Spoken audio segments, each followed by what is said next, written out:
दोस्तों फिलहाल मैं आ चुका था फरीदाबाद न्यू टाउन के आउटर पे और सामने से आ रही है 12,218 यानी कि चंडीगढ़ से चल कर के त्रिवेंद्रम नॉर्थ को जाने वाली केरला संपर्क क्रांति।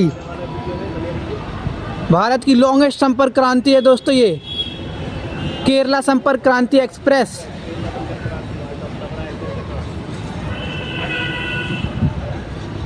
बारह 1218 केरला संपर्क क्रांति।